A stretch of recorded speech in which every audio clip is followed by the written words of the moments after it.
வணக்கம் வணக்கம். ஜவை jet from Javadupatti Pudur. ஆமாம் சௌக்கியதானா? சாப்பிட்டாச்சா? ஆ பவர் ரைட்டர் யூடியூப் சேனல் பேசிகிட்டு இருக்கேன். ஆமாம் சப்ஸ்கிரைப் பண்ண மறந்துடாதீங்க, பெல் பட்டன் அழுத்த மறந்துடாதீங்க, அதோட எல்லாத்துக்கும் ஷேர் பண்ணுங்க. ஆமாம் ரொம்ப மிக மோசடியான ஒரு சம்பவம். எலக்ட்ரால் பாண்டு தானே சொல்கிறீங்க? ஆமாம், அது சேர்ந்த வகையிலேயே மிக மோசடித்தனம் இன்னைக்கு வெளிப்பட்டது. உச்சநீதிமன்றம் ரொம்ப அற்புதமான ஒரு சாட்டையடி தூங்கினாங்க. அனைத்து ரத்து செய்யப்படுகிறது அப்படின்ட்டாங்க. அதே நேரத்தில் அதுக்கு உண்டான அனைத்து கணக்குகளை மார்ச் 6ஆம் தேதிக்குள்ள இணையதளத்தில் வெளியிடணும். யார் யார் எவ்வளவு கொடுத்துருக்காங்க, யார் யார் எந்தெந்த கட்சிக்கு எவ்வளவு கொடுத்துருக்காங்க அப்படிங்கிறத சொல்லணும் அப்படின்னு பிப்ரவரி மாதமே சொல்லிட்டாங்க. ஆமாம், ஆனால் இன்னைக்கு ஸ்டேட் பேங்க் ஆஃப் இந்தியா என்ன பண்ணுது, ஜூன் 30ஆம் தேதி வரைக்கும் கால அவகாசம் வேண்டும் அப்படின்னு போட்டு கேட்குறாங்க. எதுக்கு புரியலையே? இன்னைக்கு தான் டிஜிட்டல் மயம் ஆயிடுச்சுங்களா? புரியுதுங்களா? டிஜிட்டல் மயம் ஆயிடுச்சு கம்ப்ளீட். சும்மா ஒரு கிளிக்கு தட்டினா போதும், கம்ப்ளீட் ஃபுல்லாக ஜாதகமே வந்துடும். அப்படிங்கும்போது எது 3 மாதம் டைம். உச்சநீதிமன்றம் கரெக்டாக சொல்லிட்டாங்க, எலக்ட்ரால் பாண்ட் ரத்து செய்யப்படுகிற பெரிய ஊழல் நடந்திருக்குது. அதில் குறிப்பாக 30 கட்சிகளை குறிப்பிட்டு 16,200 சில்லற கோடியே என்னமோ மொத்தம் வசூலாயிருக்கு. அதில் பாஜக மட்டும் இந்த 5 வருஷத்துல 2019 இருந்து 9,000 கோடிக்கு நன்கொடை வசூல் பண்ணியிருக்கிறாங்க. அதுல என்ன ஏகப்பட்ட பேர் மிரட்டி வசூல் பண்ணியிருக்கிறாங்க. அதே நேரத்தில் சில பேர் ஒரு டார்கெட் வச்சு இந்த மாதிரி ஒரு வேலை முடிச்சு கொடுக்குறோம், இதே மாதிரி நன்கொடையை போட்டுருங்க அப்படின்னு சொல்லி சொன்னோம்னா அந்த முடிச்சு கொடுத்துட்டு நன்கொடை போட்டோம்னா அந்த வேலையை முடிச்சு கொடுத்துறாங்க. இந்த மாதிரி ஏகப்பட்ட ஃப்ராடு பித்தலாட்டம். ஆமாம், பாஜக அரசு நிறைய பண்ணியிருக்காங்க இந்த 5 வருஷத்துல. இது கொண்டு வந்ததுங்களா? இது 2017 கொண்டு வந்தாங்க, 17-18 கொண்டு வந்தது. அருண் ஜெட்லி அப்ப இருந்தப்ப கொண்டு வந்த விஷயம். ஆமாம், என்னுடைய அடிப்படை என்ன கரெக்டாக உங்களுக்கு டேட் ஸ்டார்ட் ஆச்சு அப்படின்னா 12/4/2019 தான் இது நடைமுறைக்கே வருது. 12/4/2019. இந்த 5 வருஷம் ஆச்சு. பாஜக மட்டுமே 9,000 கோடிக்கு சுருட்டியிருக்காங்க நன்கொடை அப்படிங்கிற பேர்ல. ஆமா, ஊழல் கிடையாது, ஆனா நன்கொடை. விளக்கமாருக்கு கிராமத்துல பட்டு குஞ்சம்னு சொல்லுவாங்க பார்த்தீங்கன்னா, அந்த கதை. அந்த மாதிரி பண்ணியிருக்காங்க. இதை பார்த்தாங்க உச்சநீதிமன்றம் ஒரு அற்புதமான ஒரு தீர்ப்பை சொன்னாங்க. பிப்ரவரி மாசமே சொல்லிட்டாங்க. ஆமா மார்ச் 6ஆம் தேதிக்குள்ள யார் யார் எந்த கட்சிக்கு எவ்வளவு கொடுத்துருக்காங்க இணையதளத்தில் வெளியிடணும். ஆமா, அது கம்ப்ளீட்டா அந்த சட்டம் ரத்து செய்யப்படுகிறது. தேர்தல் பாண்டு ரத்து செய்யப்படுகிறது, சம்பந்தப்பட்ட சட்டம் ரத்து செய்யப்படுகிறது. அதே நேரத்தில் பணத்தை யார் யார் கூட எல்லாம் ரிட்டர்ன் கொடுத்துடணும் அப்படின்னு சொல்லிட்டு அன்னைக்கே சொல்லிட்டேன். பிப்ரவரி மாதம் சொல்லிட்டாங்க. அதில் ஒரு குறிப்பிட்ட ஒரு தமிழகத்தை சேர்ந்த ஒரு கட்சி மட்டும் 100 கோடி ரூபா கொடுத்துருக்கு. ஆமாம், இன்னும் சில பேர் பெயர் தெரியாத கட்சிகள் கான்செப்ட்ல 50 கோடி 60 கோடி கொடுத்து மொத்தம் 9,000 கோடி இந்த 5 வருஷத்துல பாஜக அரசு அடிச்சிருக்கிறாங்க. மிகப்பெரிய ஊழல் நடந்திருக்கு. ஆமா, இதுல என்ன ஒரு விஷயம் அப்படின்னா மொத்தம் 22,217 பத்திரங்கள். ஆமா, இதை எடுக்கிறதுக்கு பல மாதம் ஆகும். இன்னைக்கு ஸ்டேட் பேங்க் ஆஃப் இந்தியா உச்சநீதிமன்றத்தில் டேட் வாங்கியிருக்காங்க. ஆமாம், வாங்கியிருக்காங்க, கொடுக்கல. ஜூன் 6ஆம் தேதி 30ஆம் தேதி வரைக்கும் எங்களுக்கு இது வரணும், தேர்தல் முடிகிற வரைக்கும் எனக்கு அதுக்கு மேலே இப்போ டைம் வேணும் அப்படிங்கிறப்ப என்ன ஆகுது? அவ்வளோதான். இன்னும் அதில் ஃப்ராடு நடக்க வாய்ப்பு இருக்கு. இன்னும் 2 மாசத்துல தேர்தல் வந்துடும். ஆமாம், எப்படி ஏப்ரல் அந்த ரேஞ்சுக்கு மேக்குள்ள தேர்தல் வச்சு முடிச்சிருவாங்க. முடிக்கக்கூடிய சமயத்தில் மீண்டும் என்ன பண்ண போகிறாங்க? அந்த தேர்தல் பாண்டை வெளியிடாமல் இருக்கக்கூடிய மீண்டும் ஆட்சிக்கு வந்தாங்க, இன்னும் பக்கா ஃப்ராடு நடக்கும். அவன் மிகப்பெரிய மோசடிகளாக நடக்க வாய்ப்பு இருக்கு.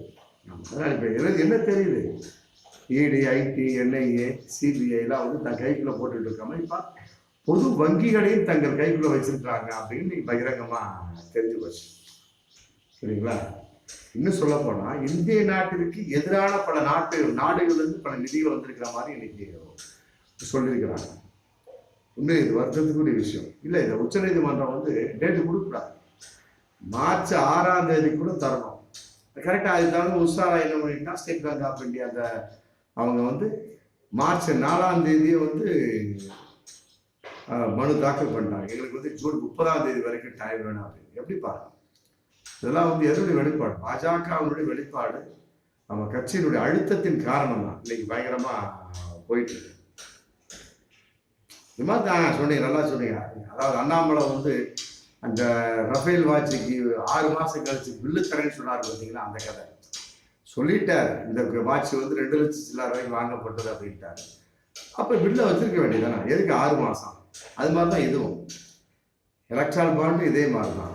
ஜூன் 30ஆம் தேதி வரைக்கும் என்ன இருக்கு? இன்னைக்கு என்ன டிஜிட்டல் மயமாக்கப்பட்ட விஷயம், கட்டுனா எல்லாம் வந்துடுது. அப்படிங்கும் போது எல்லாமே கடன்னு வந்துடும். ஆமா, அப்படிங்கும் போது இந்த ஜூன் 30ஆம் தேதி வரைக்கும் கால அவகாசமே தேவையில்லை. அப்ப இதுல வந்து ஏதோ பக்கா ஃப்ராட் இருக்கு, மிகப்பெரிய ஒரு மோசடி இருக்கு.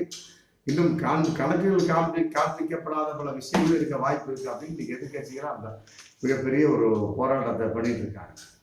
என்ன இது என்ன ஒரு விஷயம் அதை சொல்றதுன்னா, சில தரவுகள் வந்து கையால் எழுதி கொடுக்கப்பட்டதான். கையால் எழுதி கொடுத்தா, அப்ப கையால் எழுதி கொடுத்துக்க சமயத்தில் அதை நீங்க அப்படியே வாயில போட்டீங்களா அப்படிங்கிற கேள்வி வருதா? கையால் எழுதி கொடுக்குறாங்க, ரைட், ஓகே.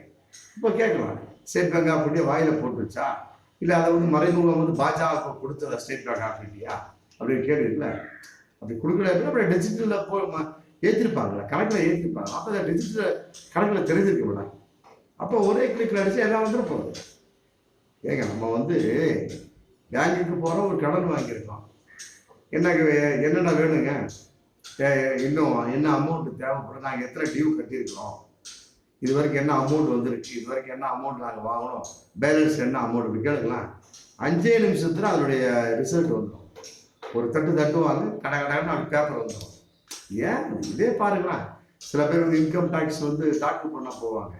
அப்போ வந்து மார்ச் 1ஆம் தேதியில இது ஏப்ரல் 1ஆம் தேதியிலேருந்து அடுத்த மார்ச் 31ஆம் தேதி வரைக்கும் உள்ள கணக்கு எங்களுக்கு கொடுங்க, ஒரு சப்மிட் பண்ணி கொடுங்க, அதை வச்சு நாங்கள் ஐடி தாக்கல் பண்ணோம் அப்படின்னு கேட்டு பாருங்களேன். கொஞ்ச நேரத்தில் ஒரு அமௌண்ட் கட்ட சொல்லுவாங்க. சில பேருக்கு கட்ட சொல்கிறாங்க, சில பேருக்கு ஃப்ரீயாக கொடுக்குறாங்க.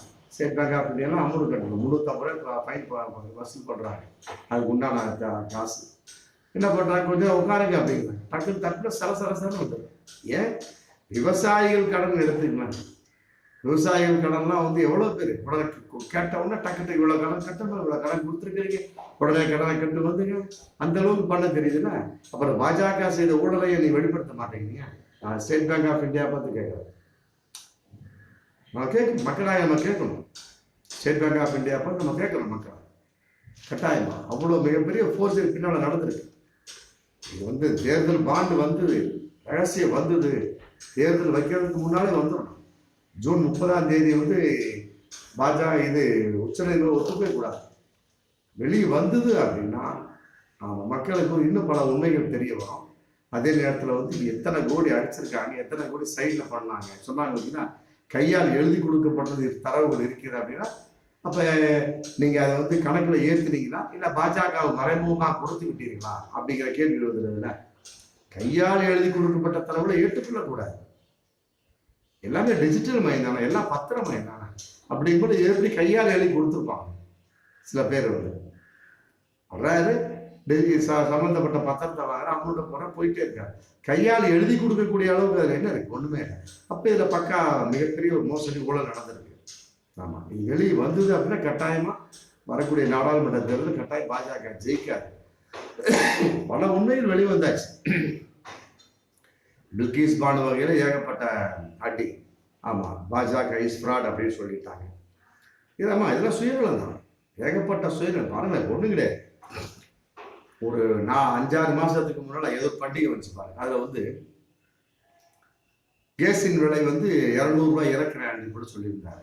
ஆமா, இப்ப பாருங்க சுயநலத்தின் வெளிப்பாடா மகளிருக்கு வந்து சுமை அதிகமா இருக்கான். அதனால வந்து மார்ச் 8ஆம் தேதியிலிருந்து உலக பெண்கள் தினம் இல்லையா, அதுல வந்து 100 ரூபாயை குறைக்கின்றேன், பெண்களின் சுமை குறைக்கப்படுகிறது. இப்ப இது வரைக்கும் மகளிர் தினம் இந்த 10 வருஷம் ஆண்டு 2014 இருந்து 2024 வரைக்கும் பாஜக ஆட்சி பண்ண வரைக்கும் மகளிர் தினம் வரவே இல்லையோ. இதெல்லாம் யாருக்கு அதுல இதெல்லாம் யாருக்கு அதுல உத்தரவு தொகட்டாம போடுறது, புரியுதுங்களா? அந்த அளவுக்கு பக்கா ஃப்ராடுத்தனம், ஏகப்பட்ட போர்ஜஸ் நடந்திருக்கு. வெளியே வந்தது பயங்கரமா இருக்கும். ஒன்றும் கிடையாது. பெட்ரோலே எடுத்துக்கலாம். 2014 வந்து ஒரு பேரல் வந்து 106 ரூபாய் இருந்த வகையில் அன்னைக்கு வந்து ரொம்ப சிம்பிள். ஆமாம், ரொம்ப கம்மியாக இருந்தது. ஆமாம், இன்னைக்கு தான் வந்து ரொம்ப அதிகமாக இருக்கு. அந்த அளவுக்கு ஏறக்கூடிய ஒரு சூழல். இன்னைக்கு வந்து பெட்ரோலோட விலை வந்து ரொம்ப கம்மியாக இருக்கும். 86 ரூபா இல்லை, $86 தான் பேரல். அப்படிங்கிறப்ப எவ்வளோ இறக்கலாம். ஆமாம், 70 ரூபா 60 ரூபா வரைக்கும் கொண்டு வர நிறைய வாய்ப்பு இருக்குது. ஆனால் அந்த பாஜக அரசு செய்யலையே. அப்போ இவருடைய பேச்சு எவ்வாறு நம்புவது? அப்போ ஜூன் 6ஆம் தேதி வரைக்கும் ஸ்டேட் பேங்க் ஆஃப் இந்தியா வந்து ஒரு அவகாசம், ஜூன் 6ஆம் தேதி வரைக்கும் உச்சநீதிமன்றம் ஸ்டேட் பேங்க் ஆஃப் இந்தியாவுக்கு வந்து அவகாசம் கொடுத்துட்டாங்க அப்படின்னா ஏகப்பட்ட மாற்றங்கள் ஏற்பட்டுரும். இந்த பில்கிஸ் பாண்ட் வகையில் வந்து ஏகப்பட்ட உண்மைகளை மறைச்சு வந்து உச்சநீதிமன்றத்துக்கு கொடுத்தாங்க பாரு. அது மாதிரி ஏகப்பட்ட விஷயங்களை மறைத்து ஒழித்து, ஆமாம், உச்சநீதிமன்றத்துக்கு ஏதாச்சும் போட்டு ஸ்டேட் பேங்க் ஆஃப் இந்தியா கொடுக்க வச்சிருவாங்க. அந்த நேரத்தில் அவங்க மீண்டும் ஆட்சிக்கு வந்துட்டா சுத்தம். இன்னும் சொல்லப்போனால் தேர்தல் பாண்டு சம்பந்தப்பட்ட தேர்தல் பத்திரம் சம்பந்தப்பட்ட வகையில் உள்ள விஷயமும் வராது. அதனால இந்த உச்சநீதிமன்றத்தில் சம்பந்தப்பட்ட ஐயா சந்திரசூட் ஐயா வந்து ஒத்துக்கொள்ளக்கூடாது. ஆமாம், இன்னும் வந்து ஜூன் 6ஆம் தேதி மார்ச் 6ஆம் தேதி ஏன் கொடுக்கவில்லை அப்படின்னு ஸ்டேட் பேங்க் ஆஃப் இந்தியாவில் வந்து நீதிமன்றம் அவமதிப்பு வழக்கு போடணும். ஆமாம், அவமதிப்பு வழக்கு போட்டு அது எப்படிலாம் பண்ணணுமோ பண்ணி அதனுடைய விஷயத்தை வந்து மக்களுக்கு வெளிப்படுத்தும். நாம் இந்த அளவுக்கு இந்த பாஜக அரசு இடி ஐடி மற்றபடி எல்லாத்தையும் வச்சுட்டு இருக்கிற மாதிரி இப்போ பொதுத்துறை வங்கிகளை தன் கைக்குள் போட்டு வச்சிருக்கிறாங்க அப்படிங்கிற மக்களுக்கு எடுத்து காட்டணும். அதனால வந்து ஜூன் 6க்கு வந்து உச்சநீதிமன்றம் ஒத்துக்கொள்ளக்கூடாது. ஒத்துக்கொள்ளாம எவ்வளவு சீக்கிரம் முடியுமோ அவ்வளவு சீக்கிரம் வெளியே கொண்டாந்து ஸ்டேட் பேங்க் ஆஃப் இந்தியா மேலேயும் நீதிமன்ற அவமதிப்பு வழக்கு போட்டு மக்களுக்கு வந்து உண்மையை காட்டணும். ஆமாம், இது வந்து உச்சநீதிமன்றத்துக்கு மக்கள் விடுக்கக்கூடிய விடுப்பாக நான் இந்த வீடியோ மூலம் தெரிவித்துக் கொள்கிறேன். மீண்டும் அடுத்த சரிங்களா? வச்சுட்டுமா? நன்றி, ரொம்ப நன்றி.